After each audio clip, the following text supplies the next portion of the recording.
Hello, আপনি কি শুনতে পাচ্ছেন? জি জি শুনছি। আসলে ম্যাম, আমাদের একটা জরিপ চলছে। আপনি আমাকে সময় দিলে আপনাকে কিছু প্রশ্ন করতে চেয়েছিলাম। এত সুন্দর কণ্ঠস্বর শুনে আমার নিজের কণ্ঠস্বরের প্রতি বড় আফসোস হলো। আমি বুক জুড়ে আফসোস নিয়ে খুব মায়া নিয়ে বললাম, জি জি জি প্রশ্ন করেন। আসলে ম্যাম, আপনি বাসায় কি কি ব্যবহার করছেন?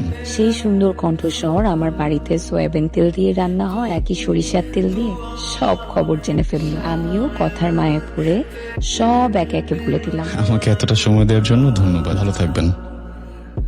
সেই বর্ষা ঝরা দিনটা আমি কেবল তাকে ভেবে কাটালাম। কিরে কি হয়েছে তোর? ক্লাসে একদমই মনোযোগ ছিল না। আজকে টিচার তোকে কতবার নোটিস করছে তুই দেখছিস? আমি না আসলে বুঝতেছি না, আমি একটা ঘোরের মধ্যে আছি, একজনের কণ্ঠে। কার কথা বলছিস? আমাদের ইউনিভার্সিটির কেউ? আমি কি চিনি কাকে? বল না। না, ঘুমের মধ্যে একজন ফোন দিচ্ছে, তারপরে ইটস জাস্ট আমার মাথা থেকে যাচ্ছে না। প্রায় সপ্তাহখানেক বাদে আবারও এক অপরিচিত নাম্বার থেকে ফোন এলো। হ্যালো, জি, আমি খাদ্য অধিদপ্তর থেকে বলছিলাম। আবারও কি জরিপের জন্য ফোন দিয়েছেন? মানে আবার একই প্রশ্ন? আজও অন্য প্রশ্ন করতে ফোন দিয়েছি। সেবার আপনাকে জিজ্ঞেস করা হয় কেমন আছেন আপনি। এইটা জিজ্ঞেস করতেই ফোন দিয়েছেন? ঠিক তা না, মনের ইচ্ছেটা একটু অন্যরকম, কিছুটা ভয়ঙ্কর। মনে হচ্ছে যদি বলে ফেলি বকাঝকা করবেন, তাই সাহস পাচ্ছি না। আমি না সেদিন কেন যেন আপনার নাম্বারটা ঢুকে নিয়েছিলাম। মনে হচ্ছিল একটা বার হলো আপনার সাথে কথা বলতে হবে। আচ্ছা, আমি আপনাকে বিরক্ত করছি না তো? না তো, বিরক্ত হচ্ছি না তো। আমি যদি আপনাকে আরো একটু বিরক্ত করি, আপনি কি তারপর বিরক্ত হবেন না? হবো না, বলেন না। সে এক বুক সুখ নিয়ে আমাকে বিরক্ত করতে আরম্ভ করলো। সেই বিরক্ত করার গল্পটা চললো প্রায় 1 বছর। আমরা প্রায় সারাদিনই কথা বলতে লাগলাম। সে সামনাসামনি আমাকে একটা সারপ্রাইজ দিতে চায়। সে আমার ভার্সিটির সামনে দাঁড়িয়ে আছে। এইটুকু থেকে বড় সারপ্রাইজ আমার জন্য দ্বিতীয়টি হতে পারে না। 1 বছর দুজন কেউ কাউকে দেখিনি। আমার হৃদয়ে কেঁপে উঠল। এই প্রথম সেই সুন্দর কণ্ঠস্বরটিকে সামনাসামনি দেখতে পাবো। রিক্সা থেকে নেমে নার্ভাসনেসে কম্পনরত হাত পা নিয়ে আশেপাশে তাকালাম, কিন্তু খুঁজে পেলাম না। জুই, আমি মনে হয় মরে যাচ্ছি, আমাকে একটু দাও।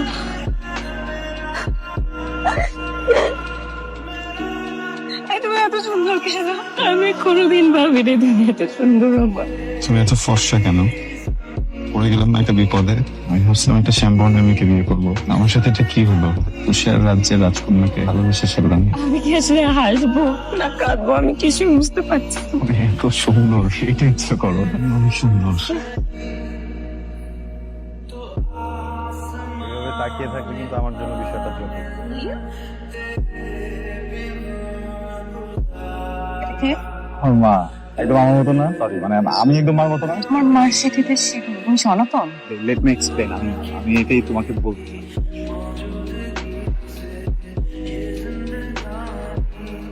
আমি তোমাকে ভালোবাসতাম রাতু, কিন্তু তুমি এটা আমার সাথে কি করলা? তুমি জানতা না আমার ধর্ম কি? জানতাম, জানতা, তাহলে কখনো বলার প্রয়োজন মনে করো না আমাকে সেটা? উপায় ছিলাম। আমি যখন তোমার সাথে কথা শুরু করি তখন কিভাবে দিন পার হয়ে গেছে এটা মাথায় ছিল। কথাটা যে তোমাকে বলা হয়নি এটা মাথায় ছিল। দুটো মানুষ একই ধর্মের না, এটাও মাথায় ছিল। বেশ মাথায় ছিল তুমি। প্রত্যেকটা মুহূর্ত তোমার প্রতি ভালোবাসা। যখন এটা মাথায় আসছে ততদিন অনেক দেরি হয়ে গেছে। কিভাবে বলবো বুঝতেছিলাম। মনে হচ্ছিল যদি অনেক কষ্ট পেয়ে যাও, যদি আমাকে ছেড়ে দাও। আমি তোমাকে অনেক ভালোবাসতাম রাতু। আমি কোনোদিনও চাই না আমাদের সম্পর্কের মাঝখানে কোনো ধরনের কোনো মিথ্যা কথা থাকুক। বিশেষ করে আমি তোমাকে কষ্ট দিতে চাইনি। অনেক ভালোবাসি তোমাকে, অনেক। কি কি করতে হবে আমাকে বলো, সব করবো তোমার জন্য। একবার বলো। আমার জন্য নিজের ধর্ম ছেড়ে দিতে পারবা? জানো তো, পারবা না। আমি তোমার পরিবারকে অসম্মান করতে চাই না, আমি তোমার বাবা মা তোমার ফ্যামিলিকে অসম্মান করতে চাই না, কিন্তু যেটা কোনোদিনও হবে না সেটা নিয়ে আমি স্বপ্ন দেখতে চাই। সেদিন রাতুল কোনো উত্তর দিতে পারেনি। ফ্যাল ফ্যাল চোখে তাকিয়েছিল শুধু। তার পরের দিনগুলো ছিল খুব দুর্বিষহ। আমি রাতুলের নাম্বারটাও ব্লক লিস্টে ফেলেছি। এভাবে 1 মাস কাটার পর একদিন হুট করেই রাতুলের সাথে দেখা মিলল। সে আমার ভার্সিটির গেটের সামনে দাঁড়িয়ে, হাতে জ্বলন্ত সিগারেট। দূর থেকে 2 ফোঁটা চোখের জল ফেলে এগিয়ে গেলাম তার দিকে।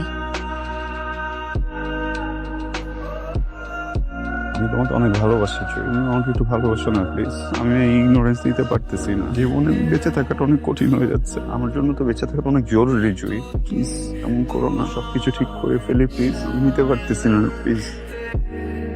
আমি পারতেছি না, আমি অনেক ট্রাই করছি। প্লিজ আমার সাথে থাকো প্লিজ।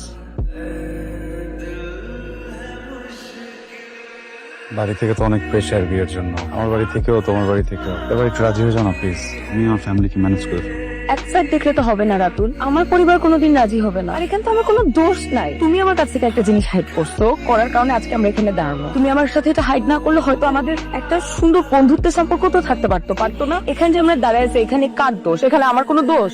আমি কি করতে পারি রাতুল? তুমি কি আমার সাথে জোর করে থাকতেছো? তোমার কথা মনে হচ্ছে তুমি আমার সাথে থাকতেই চাও না, আমাকে ভালোবাসো না। তোমার তাই মনে হয়? রেগে যাচ্ছ কেন? রাগ করার মতো কথা বললে আমি কি বলবো তোমাকে? আমি মোটেও রেগে যাচ্ছি না, কিন্তু জানো এই টপিকটা নিয়ে কথা বলতে আমার সামান্য পরিমাণ ভালো লাগে না। তোমাকে একটা কথা বলি, তুমি তোমার বাবা আমার পছন্দে বিয়ে করে ফেলো, আমি তোমাকে আটকাবো না, আমি তোমাকে কিচ্ছু বলবো না। আমি জাস্ট কোনোদিন বলবো না যে তুমি আমাকে রেখে আরেকজনকে বিয়ে করলা কেন। এত কঠিন ভাবে কেন কথা বলতেছো? আমার জন্ম, আমার ধর্ম, এগুলো কি আমার দোষ? তুমি কি আমার হাতে ছিল? ধর্ম তোমার হাতে ছিল না, কিন্তু আমরা এখন যে সিচুয়েশনে দাঁড়ানো এটা সম্পূর্ণ তোমার হাতে ছিল। তুমি জাস্ট আমাকে হাইড না করলেই পারতা, কিন্তু না, তুমি তো আমাকে ফাঁসাইছো। তুমি যখন আমাকে ফাঁসাইছো তখন তোমার মনে ছিল না? আমি তোমাকে ফাঁসিয়েছি। তুমি স্বার্থপর মতো একটা ডিসিশন নিছো, এবং তোমার এই স্বার্থপর মতো ডিসিশনের কারণে আজকে আমি এখানে দাঁড়াইছি। ঠিক আছে, সবটুকু আমার সাথে টাফ হয়ে না, বুঝছো? আমি তো তোমার সাথে একটু বাঁচতে চাই, ভালো থাকতে চাই। এত টাফ হলে কিভাবে থাকবো বলো? আমি পাচ্ছি না, মেন্টাল প্রেশার নিতে পারছি না। জীবনের কাছে আমার চাওয়া পাওয়া খুব ছোট জিনিস। আমি বাঁচতে চাই, সব সাধারণ মানুষের মতো করে বাঁচতে চাই। দিন দিন সবাই ভুলে যাচ্ছে যে আমিও একজন মানুষ। বিয়ে করে ফেলো রাতুল। আমার আসলে তোমাকে কি বলা উচিত আমি জানি না। আমার সাথে যোগাযোগ বন্ধ করে দাও। আবার বাসা থেকে বিয়ে নিয়ে আমাকে প্রেশার দেওয়া হচ্ছে। আন্টি আঙ্কেলের তো তোমাকে নিয়ে একটা এক্সপেকটেশন আছে, তাই না? আর আমার এক্সপেকটেশন, সেটা তোমার আগেই চিন্তা করা উচিত ছিল রাতুল। আকাশে বাতাসে আকুতি ছড়িয়ে প্রার্থনা করলাম, হে বিধাতা আমাদের বাঁচতে দাও। তার বেঁচে থাকার যে খুব শখ, প্রাণ খোলা হাসার শখ, সে বহুদিন হাসে না। তাকে একটু হাসতে দাও, দোহাই তোমার, তাকে একটু বাঁচতে দাও। জয়ী, তোর ফোন আসছে, রাতুল ভাই ফোন দিছে। কনগ্রাচুলেশনস রাতুল। তোমাকে আসলে জানানো হয়নি, আমার ফ্যামিলি থেকেও একজনকে দেখেছে। আমি ছেলেকে এখনো দেখি নাই, কিন্তু আমি বিয়েতে হ্যাঁ বলে দিয়েছি, কারণ আমার মনে হয়েছে এই মুহূর্তে হ্যাঁ বলে দেওয়াটাই আমাদের জন্য বেটার। রাতুল আমাকে জানালো তার বিয়ের তারিখ গায়ে হলুদের তারিখ। আমি সেই ডেটে নিজের বিয়ের তারিখ ফেলবো বলে তাকে জানালাম। আজ আমাদের গায়ে হলুদ। আমি একটা হলুদ শাড়ি পরে গায়ে হলুদ মেখে রাতুলের সাথে ভিডিও কলে কথা বললাম। তোমাকে হলুদ পরির মতো লাগছে জুই। আমার কালো গায়ে হলুদ রং মানায় না। কালো হলুদ মিলে যাতা অবস্থা।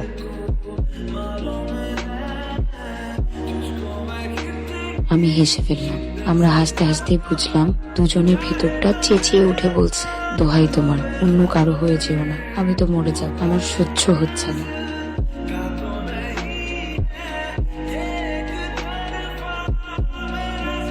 ওড়নাটা তুমি চিনতে পারছো যে 2-3 বছর আগে তোমার এই ওড়নাটা কত জেদ করে আমার কাছে রেখেছিলাম, মনে আছে তো? না জানো, এই ওড়নাটাতে না এখনো তোমার গন্ধ পাই। কেন যেন তোমার গন্ধ ছাড়া আমার ঘুম হয় না জুই। তুমি আমার জীবনে নেই ভাবলেই কেমন অসহায় অসহায় লাগে, বুকটা হাহাকার করে ওঠে।